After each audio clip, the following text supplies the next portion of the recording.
Hello, good morning. कैसे हैं आप सब? आइए, आज हम सब मिलकर भगवान से प्रार्थना करते हैं कि हे परमपिता परमेश्वर, हमने अपने आप को, अपने परिवार सहित, अपने आसपास के लोगों सहित आपको समर्पित कर दिया है। हे भगवान, हम सब पर अपनी कृपा दृष्टि हमेशा बनाए रखिएगा। बच्चों, मैंने पहले भी कहा था, आप लोग भगवान से प्रार्थना करते रहिए। बच्चों की प्रार्थनाएं भगवान हमेशा सुनते हैं।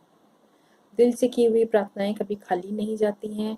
इसलिए आप अपने अपने आसपास अपने प्रियजनों के लिए हमेशा दुआएं और प्रार्थनाएं करते रहिए कि हम जल्दी से जल्दी इस महामारी से मुक्ति प्राप्त करें। बच्चों, आपका फर्स्ट चैप्टर खत्म हो चुका है। मैंने उसका आपको क्वेश्चन आंसर, बाकी एक्सरसाइज भेजी थी पीडीएफ में। मैं उम्मीद करती हूँ उसको आपने कर लिया होगा। पिछले वाले चैप्टर में कोई डायग्राम नहीं था, इसलिए डायग्राम ना मैंने भेजा था ना आपको बताया था। बच्चों प्लीज़, जैसे मैंने आपको समझाया था आप लोग उसी तरीके से ब्लैक पेन से आपको क्वेश्चन आंसर लिखने हैं और क्वेश्चन लिखने हैं और ब्लू से आंसर लिखने हैं। काम सफाई से कीजिएगा और पूरी ईमानदारी से कीजिएगा। सबसे बड़ी बात है, ईमानदारी से कीजिएगा। ठीक है? आपकी ईमानदारी आप ही के लिए अच्छी होगी और आपके वो आगे भी काम आएगी। हमको ज़िंदगी में सबसे ज़रूरी बात ये याद रखनी चाहिए कि हमको हमेशा ईमानदार होना चाहिए और ख़ास करके अपने काम के प्रति। ठीक है बच्चों? तो प्लीज़ अपने काम को ईमानदारी से और साफ तरीके से कीजिएगा। बच्चों, हिंदी मीडियम और इंग्लिश मीडियम के बच्चों को बहुत कन्फ्यूज़न है। मैंने पहले भी बताया था, मैं अभी आपके साथ में एक मीटिंग करूँगी। अगर उसमें आपको कोई परेशानी होती है तो आप लोग मुझसे पूछ लीजिएगा। तो अपनी आप लोग तैयारी करके रखिएगा कि आपको क्या-क्या पूछना है, ठीक है? एक जगह नोट कर लीजिएगा और जब हम लोग मीट करेंगे तो आपको आसानी हो जाएगी अपनी बातों को पूछने में। तो हिंदी मीडियम और इंग्लिश मीडियम के बच्चे प्लीज़ अच्छी तरीके से समझ लीजिए कि सेक्शन ए के बच्चे हिंदी मीडियम के बच्चे हैं और जो काम हिंदी में भेजा जा रहा है वो हिंदी मीडियम के बच्चों के लिए है और जो काम इंग्लिश में भेजा जा रहा है, जो पीडीएफ इंग्लिश में आ रहा है, वो इंग्लिश मीडियम के बच्चों के लिए। कई सारे इंग्लिश मीडियम के बच्चों ने मेरे पास मैसेज किया है और पूछा है कि ये काम इंग्लिश मीडियम के बच्चों के लिए है। तो बच्चों, इंग्लिश मीडियम का पीडीएफ पारुल मिस ने आप लोगों के पास भेजा है। आप लोगों को वो काम करना है और जो पीडीएफ मैंने भेजे हैं हिंदी में लिख करके क्वेश्चन आंसर, वो हिंदी मीडियम के बच्चे करेंगे, 8th ए के बच्चे। ठीक है? तो कोई कंफ्यूजन मत क्रिएट कीजिएगा और बार बार इस तरीके का अननेसेसरी मैसेज मत भेजिए, क्योंकि आप इतने बड़े हैं कि आपको ये समझ में आ जाए कि हिंदी भाषा हिंदी मीडियम के बच्चों के लिए है और इंग्लिश भाषा इंग्लिश मीडियम के बच्चों के लिए है। ठीक है? अब ये बताने की ज़रूरत नहीं है कि हिंदी में जो लिखा है वो इंग्लिश मीडियम के बच्चों के लिए है या हिंदी मीडियम के बच्चों के लिए है। तो बच्चों प्लीज़ अपने अपने पीडीएफ से अपना अपना काम नोट कर लीजिए। ये मैसेज सारे सेक्शंस के लिए है, ऐसा नहीं है कि ये केवल 8th ए के लिए है। सब अपने अपने काम को अपने अपने पीडीएफ से करेंगे, हिंदी वाले हिंदी के पीडीएफ से और इंग्लिश वाले इंग्लिश के पीडीएफ से। ठीक है? इंग्लिश मीडियम के बच्चे आप ऐसा दोबारा कोई क्वेश्चन नहीं करेंगे, मैं ऐसी उम्मीद करती हूँ। तो क्लास 8 हम लोग आज नया चैप्टर शुरू करेंगे, आपका चैप्टर 2 कृषि। ठीक है? कृषि, अब मैं ये तो नहीं कहती कि सारे बच्चों ने खेत देखा ही होगा, लेकिन उम्मीद करती हूँ कि काफ़ी सारे बच्चों ने खेत देखे होंगे। ठीक है? सुबह खेत पर जाते हुए लोग दिखते होंगे, दिन भर काम करते हैं, शाम को आपने उनको वापस आते हुए देखा होगा।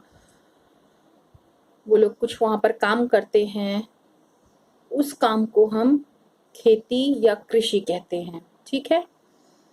और जिन्होंने नहीं देखा है उन्होंने खेत का नाम सुना होगा। जमीन होती है, बड़े बड़े भूखंड होते हैं जिनके ऊपर हम फसलों को उगाने का काम करते हैं, जिसको हम कृषि कहते हैं। ठीक है। अब अगर आपने नहीं देखा है तो आपके बाहर आपके मम्मी पापा ने हो सकता छोटे छोटे पेड़ पौधे लगा रखे हो, तो उसी तरीके से वो बड़े पैमाने पर किया जाता है, उसको हम कृषि कहते हैं। और कृषि का जो कार्य है वो हमारे देश का सबसे मुख्य कार्य है। ठीक है। यानी हमारे देश की जो आर्थिक क्रियाएं हैं उनमें सबसे मुख्य और पुरानी आर्थिक क्रिया कृषि है। अब आप कहेंगे आर्थिक क्रिया क्या होती है? आर्थिक क्रिया वो क्रिया है जिसके द्वारा हम धन अर्जित करते हैं, यानी कि हम पैसे को कमाते हैं। ठीक है। जिसके द्वारा आपको पैसा मिलता है। अब जैसे आपके पापा ऑफिस जाते हैं, वहां दिन भर काम करते हैं, उस काम के बदले में उनको सैलरी मिलती है, वो सैलरी उनकी पैसा हो गया। और जो वो काम करते हैं क्योंकि उसके बदले में उनको पैसा मिलता है, इसलिए वो उनकी आर्थिक क्रिया हो गई। ठीक है। आपकी मम्मी दिन में घर में काम करती हैं लेकिन उसके बदले में उनको कोई पैसा नहीं मिलता है, तो वो आर्थिक क्रिया नहीं है। तो हमारे देश की सबसे पुरानी और प्राचीन जो क्रिया है आर्थिक, वो हमारी कृषि है। इसी कृषि पर हमारे देश की अर्थव्यवस्था निर्भर करती है।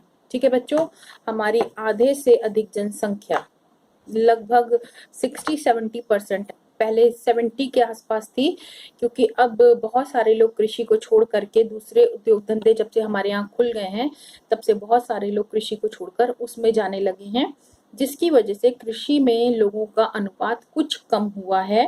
फिर भी 60-65 के आसपास लोग अभी भी हमारे कृषि कार्य में लगे हुए हैं। मीन्स आज भी लोग कृषि यानी खेती करते हैं। ठीक है। और उस खेती या कृषि के द्वारा अपना जीवन यापन करते हैं। उनके पास पैसा कमाने का दूसरा कोई जरिया नहीं है। वो ऑफिस नहीं जाते, कोई किसी फैक्ट्री में काम नहीं करते, वो खेती करते हैं और उसी खेती से धन उपार्जन करते हैं। ठीक है। अब कृषि के अंतर्गत केवल खेती करना ही नहीं आता है, कृषि के अंतर्गत बहुत सारी चीजें हैं। जनरली हम कृषि में यही समझते हैं कि हम फसल उगाने को या फसलों को उत्पन्न करने को ही हम खेती या कृषि कहते हैं। लेकिन खेती या कृषि के अंतर्गत केवल फसलें उगाना नहीं आता, उसके अंदर बहुत सारी चीजें हैं, जिनमें आपका पशुपालन है, मुर्गी पालन है, मधुमक्खी पालन है, कीट पालन है, रेशम कीट पालन है। ठीक है। फिर झींगा पालन है।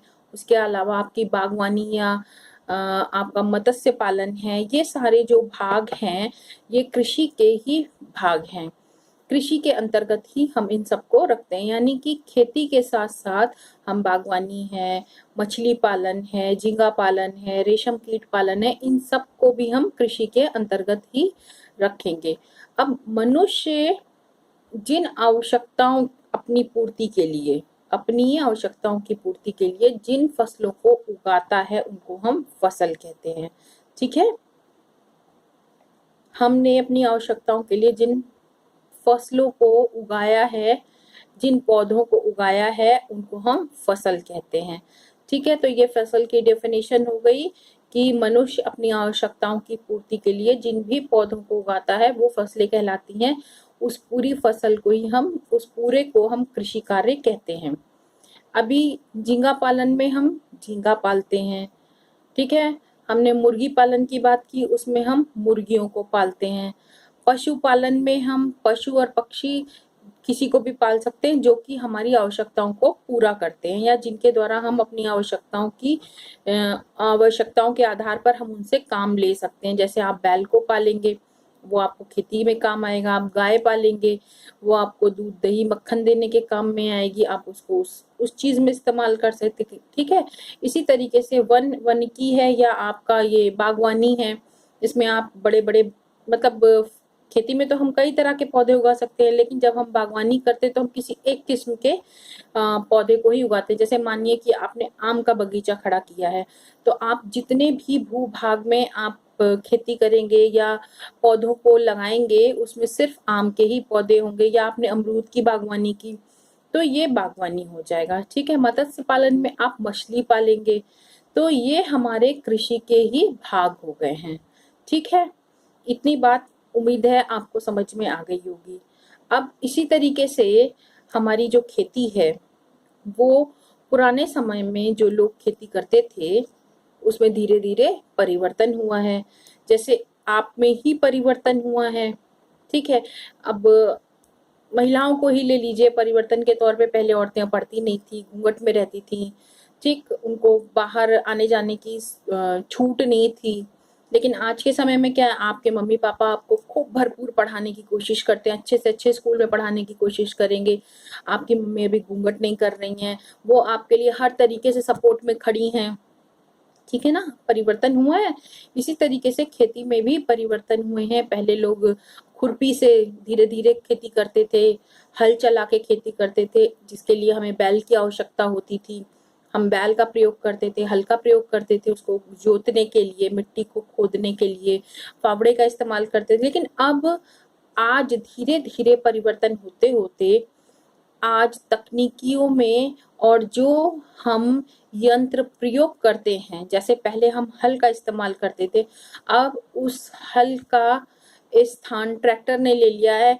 जिस काम को हम बैल की सहायता से पूरे दिन भर में करते थे या कर पाते थे, आज हम उस काम को घंटों में खत्म कर देते हैं, ठीक है। क्यों? क्योंकि ट्रैक्टर बैल की गति से अधिक तेज चलता है, आसानी से काम कर सकता है। क्लियर है बच्चों? तो ये धीरे धीरे परिवर्तन हुए हैं। जैसे सिंचाई है, सिंचाई के लिए हम पानी, जब पानी बरसता था तब हम इंतजार करते थे पुराने समय में कि पानी बरसेगा, तब ईश्वर की कृपा होगी, अगर बारिश हो गई तो उससे फसलें पानी लेंगी, फिर लहलाएंगी। लेकिन आज ऐसा नहीं। अगर हमें लगता है कि हमारी फसल को पानी की आवश्यकता है तो हम ट्यूबवेल या किसी और माध्यम से अपने खेतों में पानी पहुंचा सकते हैं। क्लियर है? तो ये तो हो गई बात हमारे खेती की, आधुनिकीकरण की, कि हमारा आधुनिकीकरण क्या हुआ है। हम बैल और हल से ट्रैक्टर की तरफ को बढ़े हैं। अब हम बात करते हैं आगे चलने की। तो आगे मैं दो चीज आपको और अभी बताती हूँ, जिसमें पहली है निर्वाह कृषि, ठीक है। कृषि की अभी हमने बात की, कृषि क्या है अभी हमने ये बात की। अब हम बात करेंगे कृषि के प्रकार की। पहली एक जो उसका प्रकार है वो है निर्वाह कृषि। निर्वाह कृषि अब क्या होती है? निर्वाह कृषि वो कृषि होती है जो मनुष्य, यानी कि जैसे मान लीजिए हमको गेहूं की आवश्यकता है, ठीक है, हमारी अपनी आवश्यकता, तो उसके हिसाब से हमने जो खेती की या कृषि की अपनी आवश्यकता को पूरा करने के लिए, वो कृषि निर्वाह कृषि कहलाएगी, ठीक है। तो डेफिनेशन, जो कृषि केवल मनुष्य अपनी आवश्यकताओं के लिए या स्थानीय आवश्यकताओं की पूर्ति के लिए की जाती है, वो निर्वाह कृषि कहलाती है। अब स्थानीय आवश्यकताएं भी हम उसमें जोड़ेंगे, इसलिए कि जो हमारे आसपास है, अब हमने मान लीजिए एक खेत पे गेहूं पैदा किया, तो वो सारा गेहूं हम तो नहीं खा लेंगे, वो गेहूं हमारे अगल बगल रहने वालों के लिए भी इस्तेमाल में आएगा, हम उसके हिसाब से भी। या मान लीजिए हमने कोई सब्जी का मौसम है, तो हमें उस समय हमें लगता है कि हमें इस सब्जी की आवश्यकता खुद के लिए भी और आसपास के लोगों के लिए भी है, तो स्थानीय आवश्यकताएं हमारे आसपास की जो आवश्यकताएं हैं, वो आवश्यकताएं स्थानीय आवश्यकताएं हो जाएंगी, ठीक है। तो जो खेती हम अपने लिए, अपनी आवश्यकताओं की पूर्ति के लिए और जो स्थानीय आवश्यकताओं की पूर्ति के लिए हम करते हैं, उसको हम निर्वाह कृषि कहते हैं, ठीक है। होप सो कि आपको ये बात समझ में आ गई होगी। यानी हम अपने लिए जिस कृषि कार्य को करते हैं, जो फसल हम उगाते हैं, उसको हम निर्वाह कृषि कहते हैं। उसके बाद हमारी आती है व्यापारिक कृषि। अब व्यापारिक कृषि क्या होती है? जिस फसल को या जिस कृषि को हम व्यापार की दृष्टि से, यानी बाजार में बेचने के उद्देश्य से हम उसको उगाते हैं, व्यापार करने के उद्देश्य से हम उसको उगाते हैं, उसको हम व्यापारिक कृषि कहते हैं। क्लियर हो गई बच्चों इतनी बात? जिस कृषि को हम व्यापार करने के उद्देश्य से, यानी उसको हम अपने इस्तेमाल के लिए नहीं उगाते हैं, उसको हम इस उद्देश्य से उगाते हैं कि उसको ले जाकर के हम बाजार में बेचेंगे और उससे हम अधिक लाभ कमाएंगे। जैसे गन्ना, ठीक है, गन्ना हम कितना खाएंगे? लेकिन गन्ने को हम इस उद्देश्य से उगाते हैं कि गन्ने को हम उगाएंगे, उसके बाद उसको हम बाजार में ले जाकर के बेचेंगे या चीनी मिलों में ले जाकर के बेचेंगे, जिसका इस्तेमाल चीनी के लिए किया जाएगा और उसका हमको भरपूर मात्रा में मूल्य मिलेगा, ठीक, जिसका हमको अधिक से अधिक प्रॉफिट मिलेगा। तो इस तरीके से निर्वाह कृषि और व्यापारिक कृषि में अंतर अगर आपसे पूछा जाएगा तो आपका आंसर क्या होगा कि निर्वाह कृषि जो है वो अपनी स्थानीय आवश्यकताओं की पूर्ति के लिए या अपनी आवश्यकताओं की पूर्ति के लिए की जाती है, और व्यापारिक कृषि जो है वो व्यापार करने के उद्देश्य से या बाजार में फसलों को बेचने के उद्देश्य से की जाती है। ठीक है, इतना आपको आज पढ़ना है। अपनी बुक और कॉपी अपने सामने खोल के रखिए और जो भी पॉइंट्स मैंने बताए हैं इम्पोर्टेंट पॉइंट्स, उनको आप अपनी कॉपी में नोट करिए, जैसे निर्वाह कृषि, व्यापारिक कृषि, फसल कृषि, मत्स्य पालन, मुर्गी पालन, झींगा पालन, रेशम कीट पालन, वानिकी, बागानी, ये सब क्या हैं? ये छोटी छोटी सी चीजें हैं जिनको एक एक नंबर के क्वेश्चन में या फिल इन द ब्लैंक्स में आपसे पूछा जा सकता है या ट्रू फॉल्स में पूछा जा सकता है। इनको आप पॉइंट टू पॉइंट नोट कीजिए। ठीक है बच्चों, आज के लिए इतना ही। Thank you, bye.